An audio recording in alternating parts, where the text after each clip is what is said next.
Hello, Namaste. You are watching the best preparation or YouTube channel for learning English language. Please don't forget to subscribe this channel, share it to your friends, like and comment. Okay, now let's see today's lesson. के भनेको छ यहाँ? Let's compare two sentences. दुईवटा वाक्यहरू तुलना गरौं. यो two sentences लाई कम्पेयर गर्ने खालको लेसन पहिला पनि अपलोड गरेको छु. तर पहिला अपलोड गरेका सबै भिडियोहरुलाई एकै ठाउँ पारेको छ एउटा काम.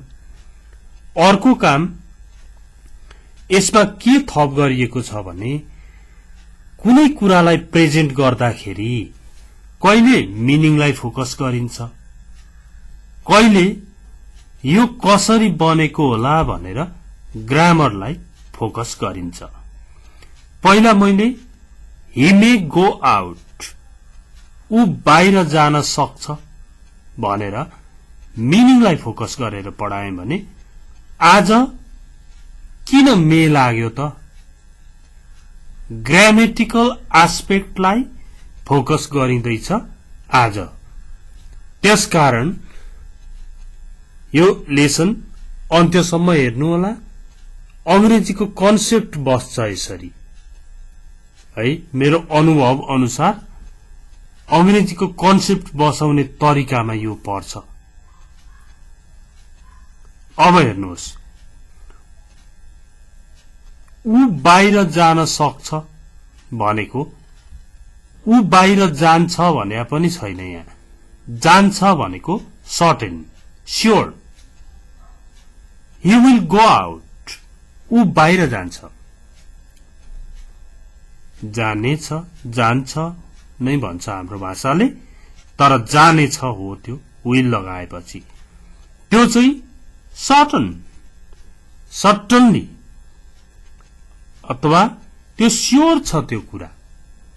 तर he may go out भन्दा चाहिँ पोसिबिलिटी, जस्ट पोसिबिलिटी, प्रोबेबिलिटी को कुराहरू हुन्छ.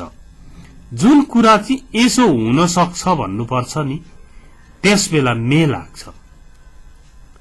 अनि यसो हुन सक्छ भन्दा चाहिँ मे लाग्छ भएपछि यसो भएको हुनुपर्छ अथवा यसो भएको हुन सक्छ भन्दा चाहिँ मे ह्याभ प्लस V3 हुन्छ भर्बको थर्ड फर्म. यहाँ दुईटा वाक्य एकदमै हेर्नुहोस् क्या. उ बाहिर जान सक्छ, he may go out, उ बाहिर गएको हुन सक्छ, he may have gone out भनेपछि यसो भएको हुन सक्छ भन्दा चाहिँ मे ह्याभ को पछाडि भर्ब थर्ड अथवा past participle form of the verb, give को गिवन, इट को इटन, गो को गन, राइट को रिटर्न, त्यस्तोलाई चाहिँ भर्ब थर्ड भनिन्छ. भर्ब थर्ड को प्रयोग हुन्छ.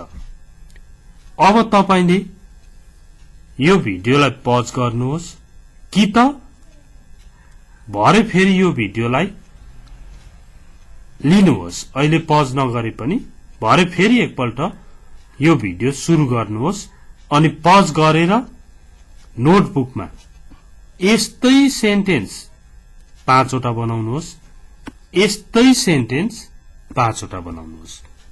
अनि बल्ल तपाईले बोल्ने बेलामा पनि आउँछ, लेख्ने बेलामा पनि आउँछ. होइन भने त हेर्दाखेरि सजिलो लाग्छ, त्यतिकै छोड्दिनु हुँदैन. ओके. अब के बनाउने त भन्दा चाहिँ किन्छ होला. he may buy a bike, उसले बाइक किन्न सक्छ, उसले बाइक किनेको हुन सक्छ. he may have bought a bike. Okay, किनेको हुन सक्छ. दिन सक्छ, दिइसकेको हुन सक्छ। उसले अरू साथीहरूलाई दिइसकेको पनि हुन सक्छ है।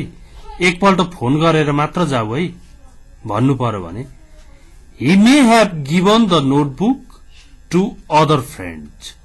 अरू साथीहरूलाई नोटबुक दिइसकेको पनि हुन सक्छ नि, तिमीलाई नै दिन्छ भन्ने स्योर छैन।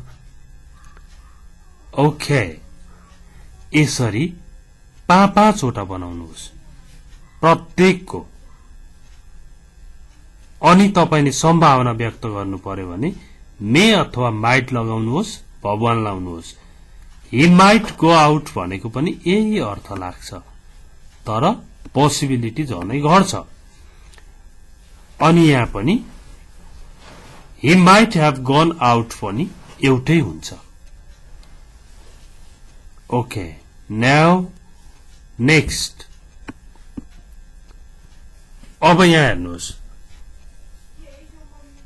I have cooked mutton, I had cooked mutton। Change के भयो भन्दा यहाँ ह्याभ थियो, यहाँनेरि ह्याड भयो। हेर्नु है, चेन्ज भएको भनेको जम्मा यो ह्याभ, यहाँनेरि ह्याड भयो।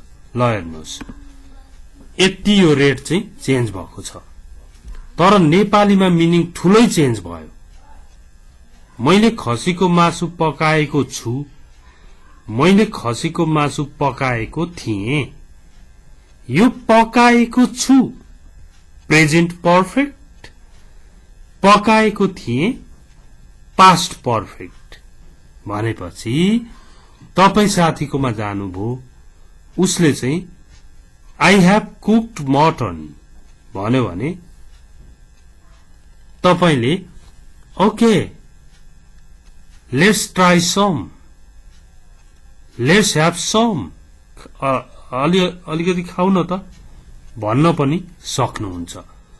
तर त्यो साथीले आई ह्याड कुक्ड मटन, मैले खसीको मासु पकाएको थिएँ भन्यो भने चाहिँ हिजो पकाएको थिएँ अथवा पकाएको थिएँ सक्यो। यसले खसीको मासु छ भन्ने बुझिन्छ, यसले सकिएको अथवा गत हप्ता पकाएको थिएँ, अस्ति शुक्रबार पकाएको थिएँ, अरू नै कुरा बुझिन्छ। यसले चाहिँ अहिले पनि भएको, असर रहेको, एक्सन फिनिश्ड, इफेक्ट रिमेनिङ, कार्य सकिएको, असर बाँकी रहेको, त्यो हो। अब यस्तै सेन्टेन्सहरू बनाउनुहोस्,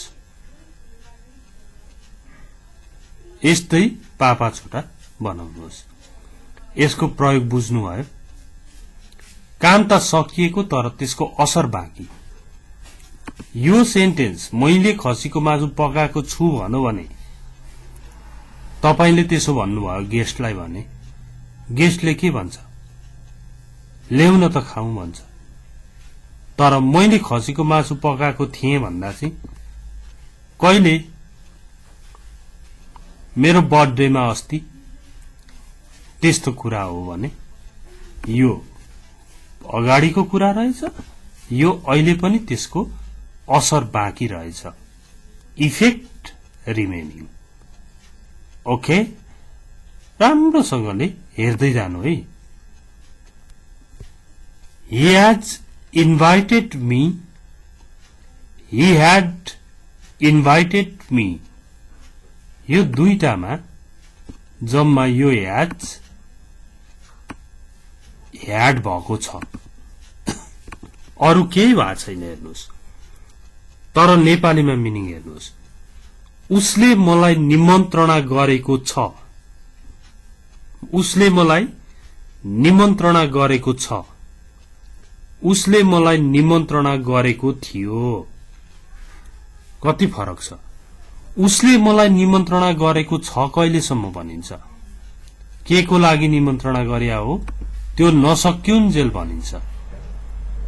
तर उसले मलाई निमन्त्रणा गरेको थियो भनेको चाहिँ पहिलाको कुरा गरेको हो। यो उसले मलाई निमन्त्रणा गरेको छ जानुपर्ने, भोलि म सायद काममा आउँदिन होला, यस्तो कुराहरू गर्ने यो भयो भने उसले मलाई निमन्त्रणा गरेको थियो, जानै भ्याइन, मसँग रिसायो, यसरी यो विगतको कुरा हो, यो असर बाँकी छ भनेको त्यो निमन्त्रणाको तपाईले उसकोमा जान बाँकी छ हो। ओके, अब फेरि हेर्नुहोस्, they have collected 40,000 rupees. They had collected 40,000 rupees. यो ह्याड चाहिँ यहाँ गएर ह्याड भएको छ। तिनीहरूले 40,000 जम्मा गरेका छन् भनेको तिनीहरूसँग त्यो 40,000 छ। तिनीहरूले 40,000 जम्मा गरेका छन् भनेपछि त्यो पैसा छ। तिनीहरूले 40,000 जम्मा गरेका थिए भन्दा त सबै सकेछन् भन्न पनि सक्छ, अथवा त्यो मध्ये 20,000 चाहिँ डिपोजिट गरे, 20,000 लिएर डुल्न गए भन्न पनि सक्छ। यो विगतको कुरा हुन्छ, यो चाहिँ इफेक्ट रिमेनिङ। अब ह्याजवाला एउटा होइन, यो सित्यो। अब सबै खाले पढिसक्ने दिन्छ आज। अब अर्को खालको आयो, तिमी कार किन्छौ, कहिले भनिन्छ? कार सकेपछि भनिन्छ कि तिमीले कार किन्यौ? हेर्नु, योबाट तपाईले तिमी कार किन्छौ भन्दा do you buy a car हुन्छ भने, तिमी कलेज जान्छौ भन्दा do you go to college हुन्छ। तिमी मलाई चिन्छौ भन्दा डु यु नो मी हुन्छ। खासै तिमी कार किन्छौ भन्नु र तिमीले कार किन्यौ भन्नुमा के कुरा फरक रहेछ भन्दाखेरि जम्मा यहाँ डु रहेछ, यहाँनेरि डिड लागेको रहेछ, अरु त सबै एउटै छ त। कुरा बुझ्नु पर्यो। अब तिमी कलेज जान्छौ भन्दा do you go to college भयो भने नि, तिमी कलेज गयौ भन्दाखेरि did you go to college हुन्छ। ओके, यति फरक हुने त हो नि। यसरी यसो गर्छौ उसो गर्छौ भनेर कसैलाई सोद्धाखेरि डु यु भन्ने भगवान लगाइदिने, यसो गर्यौ उसो गर्यौ, किन्यौ त, बेच्यौ त, खायौ त भन्नु पर्यो भने डिड यु भन्ने भगवान लाउने। तपाईले लन्च खानुभयो भनेर सोध्नु पर्यो भने खायौ भन्ने बित्तिकै डिड आयो। Did you eat your lunch? Did you have your lunch? Did you take your lunch? भनेर प्रयोग गर्नुहोस्। प्रष्ट छ है एकदमै। नेक्स्ट, उसले तिमीलाई सहयोग गर्छ? उसले तिमीलाई सहयोग गर्यो? हेर्नु त, उसले तिमीलाई सहयोग गर्छ भनेर सोधेको छ। यहाँ उसले तिमीलाई सहयोग गर्यो भनेर सोधेको छ। के फरक छ? डज ही हेल्प यु र डिड ही हेल्प यु छ। यहाँ डज छ है, अनि सहयोग गर्यो त भन्दा चाहिँ डिड आएको छ। यति नै फरक छ, हो कि होइन? डज ही हेल्प यु, उसले तिमीलाई सहयोग गर्छ भनेपछि अब गर्छ, जान्छ, खान्छ, पढ्छ, लेख्छ, जान्छिन्, खान्छिन् भन्नु पर्यो भने डज लगाउने अनि सब्जेक्ट अनि verb 1. राम कलेज जान्छ भन्नु पर्यो भने जान्छ, खान्छ, आउँछ भन्ने बित्तिकै डज हुन्छ. डजबाट सुरु हुन्छ त्यो question. Does Ram go to college? Ram college जान्छ भयो. राम कलेज गयो त भन्नु पर्यो भने did Ram go to college? Ram college गयो त? Did Ram go to college? Ram college गयो त हुन्छ. यसरी टेन्सहरु पनि सिक्दै गइन्छ. कन्फिडेन्स बढ्छ यस्तो खालको लेसनले. अब यहाँ हेर्नुहोस् है. सरी. अब आयो is am are was were को प्रयोग. यहाँ हेर्नुहोस्. I am playing football. म फुटबल खेल्दैछु. I was playing football. म फुटबल खेल्दै थिएँ. खेल्दैछु भनेको अहिले, खेल्दै थिएँ भनेको अगाडिको कुरा गरेको. यो अहिले के भइरहेको छ? यो बितेको समयमा के भइरहेको थियो. अब हेर्नुहोस् त, यत्रो फरक छ. अहिले तपाईलाई फोन आयो भने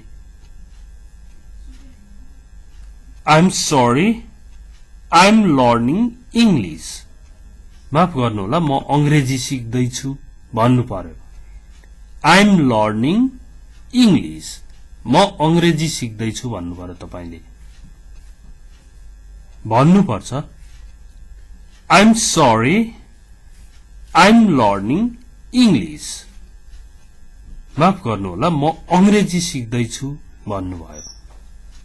अथवा तपाईले त्यो फोन रिसिभ गर्नु भएन अनि यो क्लास सिद्धिएपछि तपाईले रिसिभ गर्नुहुन्छ नि. किन फोन नउठाएको भन्दा माफ गर म अंग्रेजी सिक्दै थिएँ भन्नु पर्यो. Sorry, I was learning English. माफ गर म अंग्रेजी सिक्दै थिएँ. चेन्ज के भयो त भन्दा यहाँ एम छ, यहाँ वाज छ. अब कुरा बुझौं. तपाई केही गर्दै हुनुहुन्छ भने आई एम भन्नुहोस्, आईएनजी लगाइदिनुहोस्. आई एम वेटिङ, म पर्खिरहेको छु. आई एम सिंगिङ, गीत गाइरहेको छु. आई एम राइटिङ, लेखिरहेको छु. अब म कलेज जाँदै थिएँ. I was going to college. म रामलाई पर्खिरहेको थिएँ. I was waiting for Ram. यसरी यसो गर्दै थिएँ भन्दा चाहिँ आई वाज भन्ने आईएनजी लाउने भबमा, यसो गर्दैछु भन्दा चाहिँ आई एम भन्ने भबमा आईएनजी लाउने. यो एकदमै ठूलो बाटो हो. Okay, next. अब हेर्नु त, ऊ निबन्ध लेख्दैछ र ऊ निबन्ध लेख्दै थियो भनेको फरक हो नि. ऊ निबन्ध लेख्दैछ, लेख्दै देख्ने बित्तिकै काम भइरहेकोमा आईएनजी कन्फर्म लाग्छ. तर लेख्दै छ भन्ने हो भने इज लाग्छ. लेख्दै थियो भन्ने हो भने वाज लाग्छ. यो दुईटा सेन्टेन्समा जम्मा यहाँ इज छ, यहाँनेरि वाज छ. अरु चेन्ज छैन. हेर्नुहोस्. इज राइटिङ एन एसे, ऊ निबन्ध लेख्दैछ. He was writing an essay, ऊ निबन्ध लेख्दै थियो. के चेन्ज गर्नु पर्यो जम्मा इजलाई वाज बनायो भने यसो गर्दै थियो भन्ने बुझिँदो रहेछ। राम चाहिँ वाल पेन्टिङ गर्दै थियो, हरि चाहिँ चिया बनाउँदै थियो भनेर तपाईले के गर्दै थियो त्यो कुरा सुनाउनु पर्यो भने Ram was painting the wall, Hari was making T. यस्तो गरी बताउन सक्नुहुने रहेछ। अब आरवाला पनि भइसक्यो। अब हेर्नुहोस्, अब एकपल्ट अहिलेसम्म पढेको कुराहरूलाई सर्र म भन्दै जान्छु। Do you know me? मलाई चिन्छौ? मलाई चिन्नुहुन्छ पनि यही हो। Did you know me? मलाई चिन्यौ अथवा मलाई चिन्नु भयो, यही नै हो। आखिरमा के चेन्ज छ? यहाँ डु थियो, यहाँ डिड भयो। नेक्स्ट, तिमी त्यो कार्यक्रममा भाग लिन्छौ भन्दा भाग लिनुलाई पार्टिसिपेट भनिन्छ।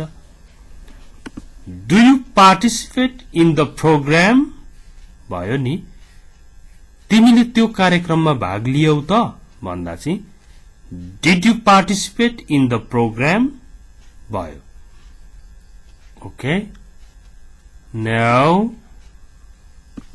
नेक्स्ट, तिमी कलेज जान्छौ भन्दा चाहिँ do you go to college भयो। तिमी कलेज गयौ भन्दा चाहिँ did you go to college भयो। यो अभ्यासको लागि, मोर प्र्याक्टिसको लागि दिएको हो। अब हेर्नु त डब्लुएच क्वेश्चन आयो। तिमीले किन तिम्रो जागिर छोड्छौ भन्दा चाहिँ छोड्छौ देख्ने बित्तिकै डु वाला पर्यो। Why do you leave your job? अनि तिमीले किन तिम्रो जागिर छोड्यौ भन्दा चाहिँ why did you leave your job? यसरी फरक पर्छ। अब तिमी के किन्छौ? What do you buy? तिमी के किन्छौ? तिमीले के किन्यौ? What did you buy? Okay? What अथवा what दुईटा प्रोनाउन्सिएसन जुनै प्रयोग गरे पनि हुन्छ। अब तिमी कहाँ अंग्रेजी सिक्छौ? छौ देख्ने बित्तिकै do. Where do you learn English? र तिमीले कहाँ अंग्रेजी सिक्यौ? यौ did. Where did you learn English? Okay? तिमी कसरी अंग्रेजी सिक्छौ? डु वाला। How do you learn English? तिमीले कसरी अंग्रेजी सिक्यौ? यौ वाला did. How did you learn English? Okay. Next. तिमीले छाता बोकेको छौ? बोकेको, खाएको, गएको भन्ने बित्तिकै verb 3 past participle. Past participle को अगाडि have, has र had लाग्छ। बोकेको थियौ भन्दा had लाग्यो, बोकेको छौ भन्दा have लाग्यो। हेर्नु है, क्यारीको भित्रिता क्यारिड हुन्छ। Have you carried an umbrella? भयो। बोकेको थियौ भन्दा चाहिँ had you carried an umbrella? भयो। नेक्स्ट, तिमीले मलाई चिनेका छौ? Have you known me? हजुरले मलाई चिन्नु भएको छ भन्दा पनि Have you known me नै हुन्छ। तिमीले मलाई चिनेका थियौ भन्दा चाहिँ Had you known me? यसरी बन्छ। अनि तिमीले के बोकेको छौ? What have you carried? तिमीले के बोकेको थियौ? ह्याभलाई ह्याड बनाएको छ। What had you carried? यसरी फरक पर्छ। तिमीले चाबी कहाँ राखेका छौ? Where have you put the key? तिमीले चाबी कहाँ राखेका थियौ? Where had you put the key? Okay. Next. तिमी चिया बनाउँदै छौ? Are you making tea? भनी तिमी चिया बनाउँदै थियौ? Were you making tea? तुरुन्त चिया ल्याएर दियो भने तिमी चिया बनाउँदै थियौ कि क्या हो? Were you making tea? Yes, I was. हो, म बनाउँदै थिएँ। अनि लास्ट, तिमी मलाई कहाँ पर्खिरहेको छौ? Where are you waiting for me? तिमी मलाई कहाँ पर्खिरहेको थियौ? Where were you waiting for me? यसरी बनाइछ। That's the end of this video. It was so lovely to be with you for about 27 minutes. Thanks for watching this video. Please don't forget to share this video to your friends. Take care. Bye-bye.